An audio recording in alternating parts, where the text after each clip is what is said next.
Hello दोस्तों, good morning, good evening, Radhe Radhe. आपका हमारे यूट्यूब चैनल लक्ष्य क्लासेस एम के बरुआ सागर में एक बार फिर से स्वागत है। दोस्तों, मैं आपको इंग्लिश ग्रामर पढ़ा रहा हूं, जिसमें से मैंने आपको प्रेजेंट के चारों पार्ट, पास्ट के 2 पार्ट पढ़ा दिए हैं। आज पास्ट का तीसरा पार्ट पढ़ना है। पढ़ने से पहले यदि आप हमारे यूट्यूब चैनल पर पहली बार वीडियो देख रहे हैं तो हमारे यूट्यूब चैनल लक्ष्य क्लासेस एम के बरुआ सागर को सब्सक्राइब अवश्य करिए। चलो चलते हैं अपने पास्ट परफेक्ट टेंस पर। तो वैसे यदि हम कहें तो पास्ट का ये तीसरा टेंस है, और यदि गिनती से करेंगे तो प्रेजेंट के 4 और पास्ट का तीसरा यानी कि 7 नंबर का टेंस है आपका। ये कितने नंबर का टेंस है? 7 नंबर का। तो पास्ट परफेक्ट, पास्ट परफेक्ट। तो दोस्तों, आपके यूपी बोर्ड एग्ज़ाम के लिए पास्ट परफेक्ट टेंस बहुत मोस्ट इम्पोर्टेंट है, क्योंकि जो ऑब्जेक्टिव टाइप क्वेश्चन आना है एक पास्ट परफेक्ट टेंस से जरूर आना है।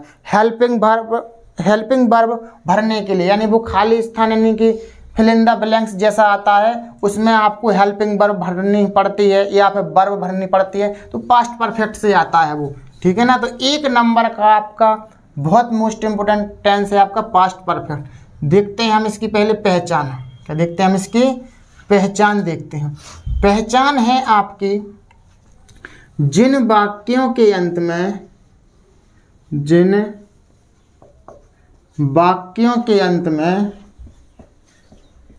जिन वाक्यों के अंत में चुका था, चुकी थी और चुके थे, चुका था, चुकी थी, चुके थे, या फिर चुका था, चुकी थी, चुकी थी, या फिर आ था, ई थी, ए थे, आ था, ई थी, ए थी, आदि शब्द आते हैं, आदि शब्द आते हैं। तो टेंस क्या था अपना? जिन वाक्यों पहचान क्या थी? जिन वाक्यों के अंत में चुका था, चुकी थी, चुके थे, या फिर आ था, ई थी, ए थे आदि शब्द आते हैं, उसे हम पास्ट परफेक्ट टेंस कहते हैं। क्या कहते हैं? Past perfect tense. और इसकी हेल्पिंग वर्ब होती है, यानी कि सहायक क्रिया। इसकी हेल्पिंग वर्ब होती है, यानी कि सहायक क्रिया होती है हैड। क्या होती है आपकी? हैड। हैड आपको सभी के साथ लगाना है, यानी कि सिंगुलर और प्लूरल सब्जेक्ट दोनों के साथ। यानी कि बोलें तो सिंगुलर और प्लूरल।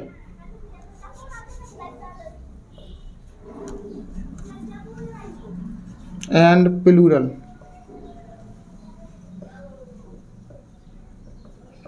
प्लूरल सब्जेक्ट दोनों के साथ लगाना है। और क्रिया में क्या करना है आपको? यानी वर्ब में वर्ब की थर्ड फॉर्म लगाना है। क्या लगाना है आपको? वर्ब की थर्ड फॉर्म लगाते हैं। क्या लगाते हैं? वर्ब की थर्ड फॉर्म। बस आपका टेंस हो चुका है। पहचान याद होना चाहिए, सहायक क्रिया याद होना चाहिए, क्रिया में क्या लगाते हैं वो भी याद होना चाहिए आपको। तो पहचान क्या थी आपकी? जिन वाक्यों के अंत में चुका था, चुकी थी, चुके थे, और या फिर आ था, ई थी, ए थे आदि शब्द आते हैं, उसे हम पास्ट परफेक्ट टेंस कहते हैं।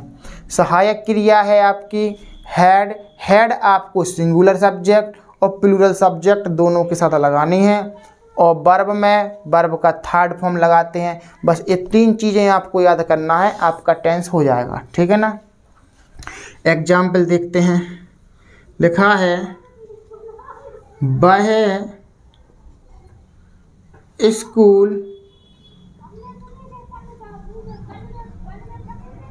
स्कूल जा चुका था। वह स्कूल जा चुका था। वाक्य के अंत में देखें चुका था। क्या है अपना? चुका था। हम समझ गए पास्ट परफेक्ट टेंस है, पास्ट परफेक्ट है। और तो सहायक क्रिया क्या लगाएंगे? हैड। तो बाई के लिए अपन क्या लगाएंगे? ही। और चुका था के अंग्रेजी लगाएंगे पहले हैड, और जाना का थर्ड फॉर्म हो जाएगा गो का थर्ड फॉर्म गॉन, और स्कूल के लिए to school, gone to school. इस तरीके से आपका ये एक सेंटेंस बनना है। आगे देखते हैं दूसरा, पिताजी ऑफिस नहीं गए हैं। पिताजी ऑफिस नहीं गए हैं, तो गए हैं, आ है, ई है, ए है, तो ए है आ गया अपने पास, सॉरी ए थे है तरफ, गए थे, आ था, ए थी, ए थे, तो ए थे, गए थे। समझ गए हम, पास्ट परफेक्ट है बनाएंगे। पिताजी के लिए बनाएंगे the father,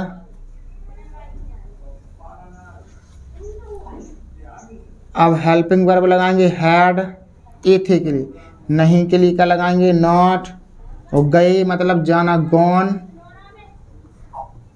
to office, gone to office. तो अपना क्या है, the father had not gone to office. इसी तरीके से यदि हम इंट्रोगेटिव सेंटेंस देखेंगे, क्या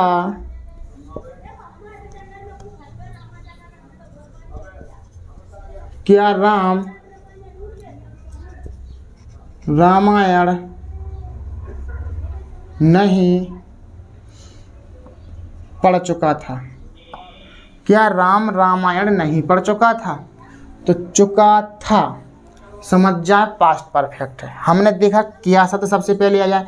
दोस्तों हम इसी तरीके से आपको हर टेंस में बताते हैं कि यदि किया शब्द सबसे पहले आ जाए तो इसकी अंग्रेजी नहीं लिखते हैं। इसकी वजह से आपको क्या करना है, हेल्पिंग वर्ब आगे निकालना है। तो चुका था के हिसाब से क्या लगाएंगे आप, हैड। राम के लिए क्या लगाएंगे, राम, हैड राम। नहीं के लिए क्या लगाएंगे, नॉट, हैड राम नॉट। पढ़ना के लिए क्या लिखेंगे, रीड। तो रीड का third form read the Ramayana. Question mark. तो जिस तरीके से हम एग्जाम्पल ए बना रहे हैं उसी तरीके से हमने सारे टेंस। दोस्तों अब अगला एग्जाम्पल हम देखते हैं, चपरासी घंटे क्यों नहीं बजा चुका था। चपरासी घंटे क्यों नहीं बजा चुका था, चपरासी घंटे क्यों नहीं बजा चुका था। तो बीच में क्या आ गया आपका, क्वेश्चंस वर्ड आ गया है क्यों। क्या आ गया आपके बीच में, क्वेश्चंस वर्ड आ गया है क्यों। सबसे पहले आप क्यों की अंग्रेजी सबसे पहले लिखो, तो क्यों के लिए अपन क्या लगाएंगे, वाई। क्या लगाएंगे, वाई लगाएंगे। चपरासी घंटी क्यों नहीं बजा चुका था, तो सबसे पहले आप क्यों की अंग्रेजी लिखेंगे भाई। यदि कोई प्रश्नवाचक शब्द सबसे बीच में आ जाए सबसे पहले उसकी अंग्रेजी, उसके तुरंत बाद हेल्पिंग वर्ब। तो चुका था की अंग्रेजी क्या लगाएंगे आप, हैड। क्या लगाएंगे, हैड, भाई हैड। अब आएगा सब्जेक्ट द प्यून, भाई हैड द प्यून। नहीं है सो अब आप क्या लगाएंगे, नॉट, भाई हैड द प्यून नॉट। अब बजाना के लिए आप क्या लिखेंगे, रंग।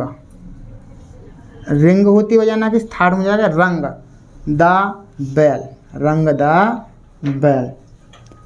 इस तरीके से आपका क्या हो जाता है, पास्ट परफेक्ट टेंस आपके सिंपल वाले ख़त्म हो जाते हैं। अब इसके बाद में हम देखेंगे आगे बाद और पहले वाले वाक्य। कौन से दोस्तों, बाद पहले वाले वाक्य। और ए टेंस में बाद पहले वाले वाक्य बहुत मोस्ट इम्पोर्टेंट है, 1 नंबर का जरूर आना है यूपी बोर्ड एग्जाम में, ठीक है ना दोस्तों। हम देखते हैं पास्ट परफेक्ट में बाद और पहले वाले वाक्य। कौन से दोस्तों, पास्ट परफेक्ट के बाद बा पहले वाले वाक्य, पहले वाले वाक्य, बाद बा पहले वाले वाक्य।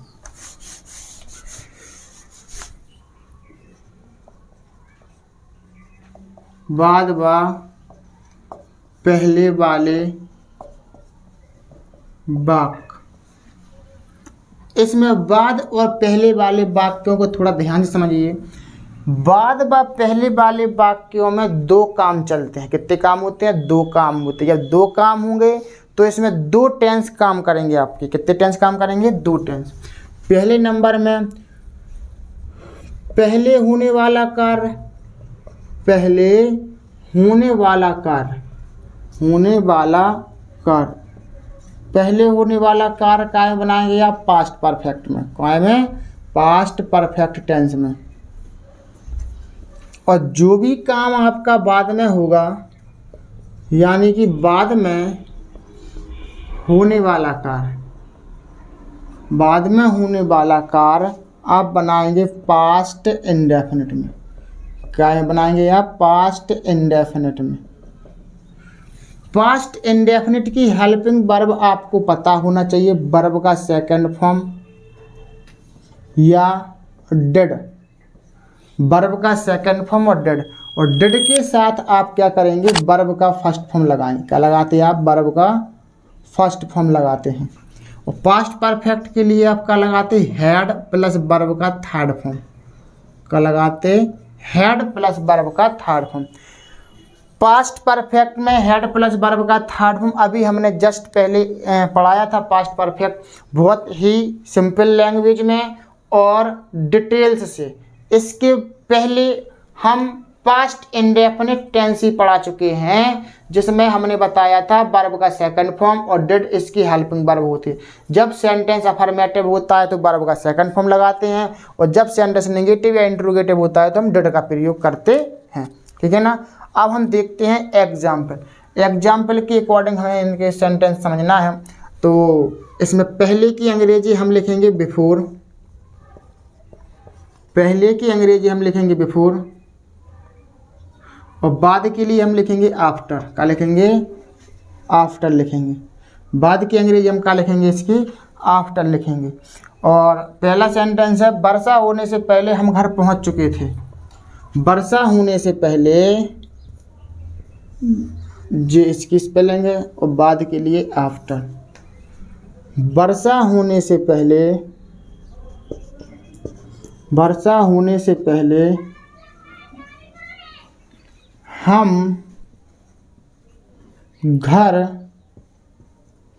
पहुंच चुके थे। वर्षा होने से पहले हम घर पहुंच चुके थे। इसमें सेंटेंस थोड़ा आपको बड़ा दिखाई देगा, तो घबराना नहीं है। पहचान करें पहले तो कि जिन वाक्यों के अंत में चुका था, चुकी थी, चुके थे आ जाए, वो पास्ट परफेक्ट टेंस कहलाता है। अब हमें कैसे पता चले कि ये सिंपल वाले सेंटेंस है कि बाद पहले वाले वाक्य हैं? तो आप एक चीज़ ध्यान से सुनेंगे। एक तो बाद या पहले बीच में आएगा तो समझ जाएंगे आपकी ये बात पहले वाला वाक्य है। अगर ऐसे नहीं समझ पा रहा तो इसमें दो काम होंगे। कितने काम होंगे? दो काम। एक तो वर्षा का होना है और दूसरा हमारा घर पहुंचना है। तो जहां पर ये बात पहले लिखा रहेगा वहीं से वाक्य को दो भागों में ऐसे बांट दें। आप क्या कर दें? जहां पर भी बात पहले लिखा हो वहीं से वाक्य को दो भागन में ऐसे आप बांट दें। पीछे वाले वाक्य की अंग्रेजी हमेशा आगे बनानी है और आगे वाले वाक्य की अंग्रेजी हमेशा पीछे बनानी है। हमेशा यही करना, चाहे जी वाला काम बाद में हो चाहे पहले हो, इससे मतलब नहीं है।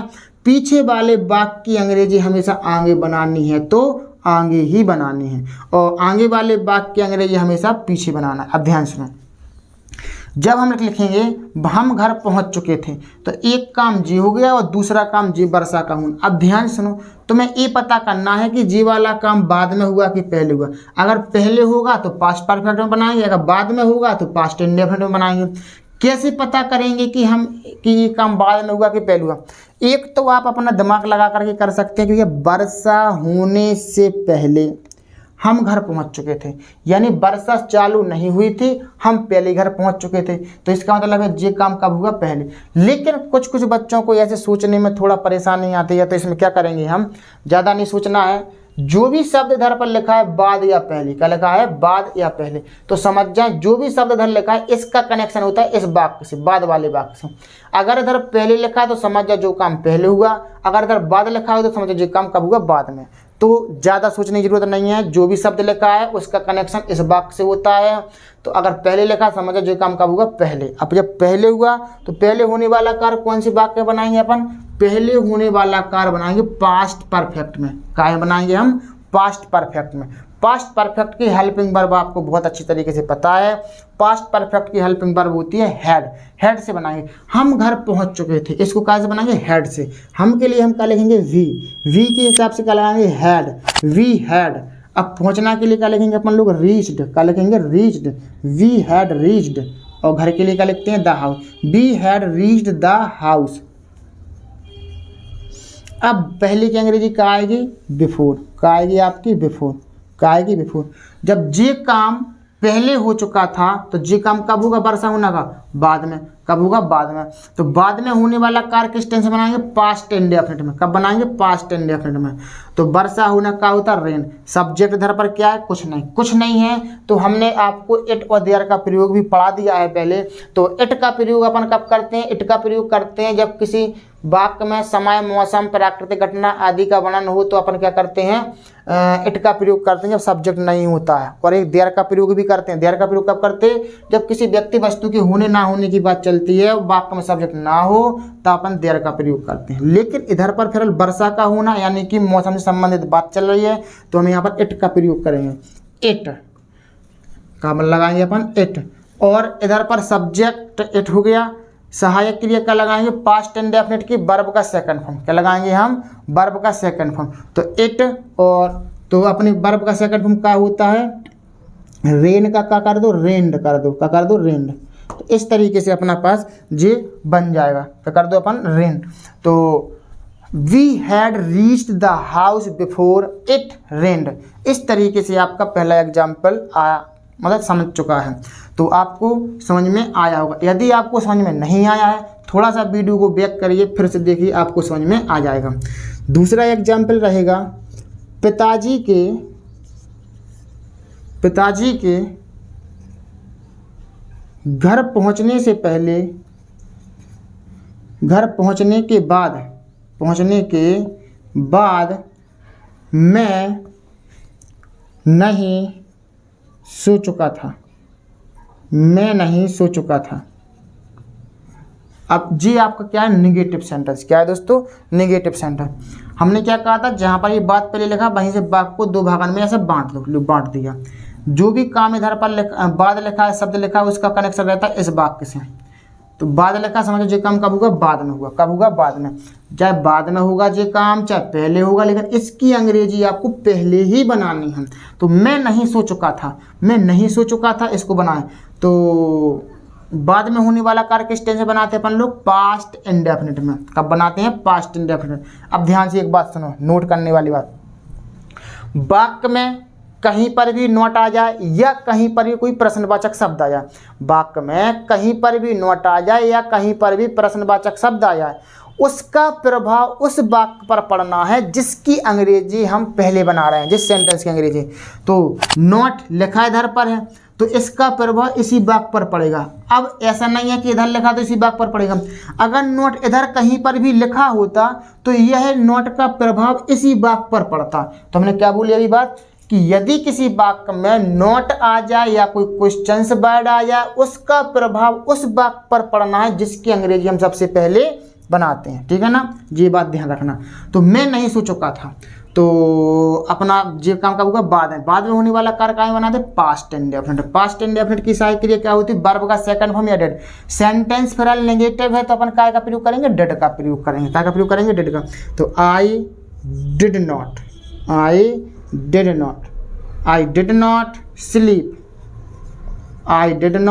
स्लीप। बाद के लिए क्या लिखते हैं अपन लोग, आफ्टर लिखेंगे। क्या लिखेंगे, आफ्टर। अब एक काम कब होगा, पहले। जब एक काम बाद में तो दूसरा काम कब होगा आपका, पहले। तो पिताजी घर पहुंचने, तो द फादर हैड, पहले होने वाला कर पास्ट परफेक्ट में, नहीं हैड में। The father had reached the house,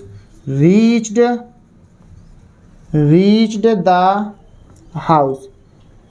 इस तरीके से आपका नेगेटिव सेंटेंस बन चुका है। क्या बन चुका है आपका, नेगेटिव सेंटेंस। अब हमें इंट्रोगेटिव सेंटेंस और देखना है। क्या देखना है हमें, इंट्रोगेटिव सेंटेंस और देखना है। अब इंट्रोगेटिव सेंटेंस में आपको क्या करना है,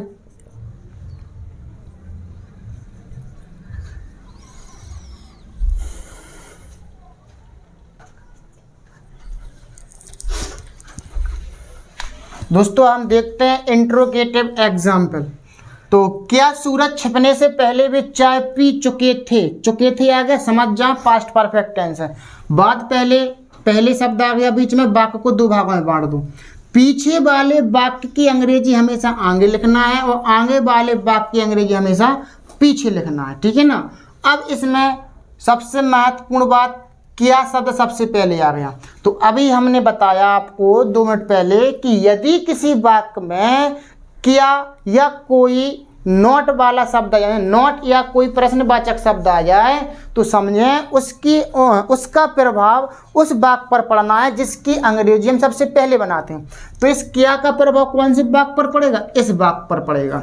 तो सबसे पहले तो क्या की अंग्रेजी लिखनी तो है नहीं, इसकी वजह से क्या करते हैं, हेल्पिंग वर्ब आगे निकालते हैं। तो वे चाय पी चुके थे, तो ये काम कब हुआ? ये लिखा पहले, इसका कनेक्शन होना इस वाक्य से, तो ये काम कब होगा? पहले होगा। जो भी शब्द इधर लिखा है उसका कनेक्शन इस वाक्य से रहता है। और अगर पहले लिखा है तो समझ जाओ ये काम पहले हुआ, बाद लिखा है तो समझ ये काम बाद में हुआ। वे चाय पी चुके थे, तो पहले हुआ, तो पहले होने वाला कार्य काय बनाते हैं अपन? पास्ट परफेक्ट यानी हेड से। तो हेड निकाले आएंगे क्या की वजह से? Had they. और पीना के लिए क्या लिखते हैं अपन लोग? Drunk. Be had they drunk the T, drunk the T. अब पहले की अंग्रेजी लिखेंगे आप बिफोर, क्या लिखेंगे आप? बिफोर। इसके बाद में सूरज निकलना, तो जे काम कब होगा? बाद में। जब जे काम पहले होगा तो जे काम कब होगा? बाद में। बाद में होने वाला कार्य काय बनाएंगे अपन? पास्ट इंडेफिनिट में। The sun rose, second form. अब ये नहीं समझना कि क्या शब्द लिखा है तो ये इंट्रोगेटिव वाक्य कहलाएगा, नहीं, इसका प्रभाव पड़ गया इस वाक्य पर। तो अब जी वाला सेंटेंस इतना तो अफर्मेटिव ही बचा, तो इसलिए किस क्या का प्रभाव पड़ा? इस पर, इसलिए हमने इसको सेकंड फॉर्म से बनाया, डिड से नहीं बनाया, ठीक है ना। तो ध्यान से समझना है। आगे देखें, हमारे आने से पहले वह लड़की कौन सा गाना गा चुकी थी? तो बात पहले आ गया शब्द, वहीं से वाक्य को दो भाग में बांट दो। इस वाक्य की अंग्रेजी आगे लिखना है, इस वाक्य की अंग्रेजी पीछे लिखना है। वह लड़की कौन सा गाना गा चुकी थी? तो कौन सा गाना, जी है आपका क्वेश्चन वर्ड। तो कौन सा, कौन सी, कौन से के लिए अपन क्या लिखते हैं? भेच। क्या लिखते हैं अपन लोग? भेच सॉन्ग, भेच सॉन्ग। इसके तुरंत बाद हेल्पिंग वर्ब लगाएं, भेच सॉन्ग हैड, भेच सॉन्ग हैड। गा के लिए क्या लिखते हैं? संग। क्या लिखते हैं? संग, सॉरी सब्जेक्ट लिखना है इसके बाद। Which song had. अब वह लड़की के लिए क्या लिखेंगे अपन लोग? That girl. क्या लिखेंगे? That girl. अब वर्ब लिखेंगे तो सिंग, सैंग, संग, संग आएगा आपका। तो which song had that girl संग। और पहले की अंग्रेजी क्या लिखेंगे? बिफोर। जी क्वेश्चन वर्ड है तो ना ध्यान रखना। अब जी वाला काम कब होगा? बाद में। बाद में होने वाला कर पास्ट इंडेफिनिट में। तो हमारा आना, तो वी केम और क्वेश्चन मार्क। इस तरीके से आपका पास्ट परफेक्ट टेंस पूरा कंप्लीट है। 1 नंबर का वाक्य आपका यूपी बोर्ड एग्जाम में जरूर ही आना है। दोस्तों मैं आशा करता हूं कि आपको टेंस बहुत अच्छे से समझ में आया होगा। यदि आपको हमारी वीडियो अच्छी लगी हो तो लाइक, शेयर और कमेंट कीजिए। और आप यदि हमारे यूट्यूब चैनल पर पहली बार आए हैं तो हमारे यूट्यूब चैनल लक्ष्य क्लासेस एम के बरुआ सागर को सब्सक्राइब कीजिएगा, जिससे कि आगे आने वाली वीडियो का नोटिफिकेशन आपके पास सबसे पहले पहुँचे।